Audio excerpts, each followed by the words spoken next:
Matura of Southern Trust, thank you so much for your time there. African Utility Week and Power in Indaba started in Durban, South Africa yesterday. Conference Director Claire Volken and African Utility Week has become an annual institution where the power industry gets together to connect, network and learn from each other's experiences. We were fortunate to get Joseph Wilson of Symbion Power into the studio to share his experience in keeping the lights on in Africa and building up new infrastructure. Symbion Power has interests in power industries around the world, including Iraq, Afghanistan, the UK, USA, Africa and the Middle East. Well, I asked him about the current situation in Niger. The last time I was in Niger was actually during the transition from the last coup back to President Tanja. So I met President Tanja when he was first inaugurated. My sense of this, and in fact American law, is that if there is a military coup that replaces a civilian government, then all foreign assistance from the United States is cut off to that country completely. Now, Niger is such a poor country that it will find it very, very difficult, as it did in the past, to survive without American assistance. So there's already that natural pressure on the coup leaders. The European Union has the same policies, although I'm not sure it's enshrined in their laws or their legal code. So I would suspect that there is being and will be international pressure brought to bear. I was pleased to read and to hear that the coup leaders have made a commitment to restore democracy to the country, restore civilian government. I think one of the things that led up to this was the increasingly dysfunctional nature of the Tanja government and the suspension of the Constitution and the willingness of the president to stay in office, or the desire of the president to stay in office beyond the date of his mandate. Well, you met President Tanja personally. What do you make of him? Well, at that time, he was quite popular because he was replacing a military government. And the military government had also, in and of itself, become somewhat dysfunctional. The whole process generated a lot of excitement of restoring democracy to the country. But he was clearly a respected elder figure at that time. He clearly had the support of the population. He'd won in an election.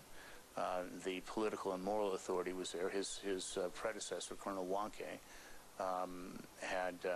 had understood his obligations to restore the country to democracy. And not only did he facilitate the transition during that period that he was the head of the junta, but afterwards he actually left the country to permit Tanja and the new democracy to seat itself and get some security, get some comfort. A comfort level being back in power. Well, while we're on the subject about foreign service, you were based in Iraq as well. Are you still involved in the politics there? My company, Symbion Power Company, does a lot of business in Iraq. We have succeeded in building 10 power generation and distribution and transmission projects, including transmission lines across Al Anwar province during the height of the Civil War, and including building 2 substations in Sadr City, the sort of the Shia part of Baghdad, during the violence there. In fact, our substation project was delayed because the U.S. military was running operations in Sadr City, and they were using our substations as basically their forts, their base, their operating base. What lessons can Africa learn from your experience in Iraq? Well, one of the reasons we're bringing Symbion to Africa is we think that the business model that we've employed is directly relevant to what Africa needs, and that we can be competitive using it here.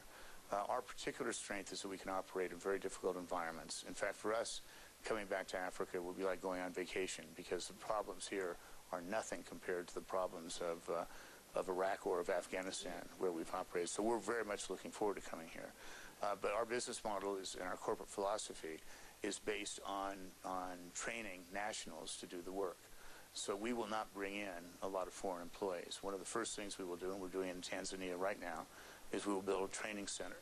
And we will train all of our staff. They will all be drawn from Tanzanian villages along where we're going to be putting the lines. Our security requirements will be handled by local companies. We will partner with local companies. In the case of Iraq, we trained and certified over 3,000 linesmen, people who can actually build the towers and pull the transmission lines from tower to tower. And we also partnered with a local company, and at the end of our 3 or 4 year partnership, that local company, we had helped develop the organizational skills and the management skills of that company so that it operates now not as a partner of ours, but as a competitor. So that is a real success story, and that's what we would like to see here in Africa. Well, as much as you say it is very easy to do, to fix the power story in Africa, what are the main challenges that you think you could possibly face? I think our biggest challenge right now is the competition, which comes from places like India, like China, where they are prepared to do the job at prices that we just can't do it for. Well, we'll move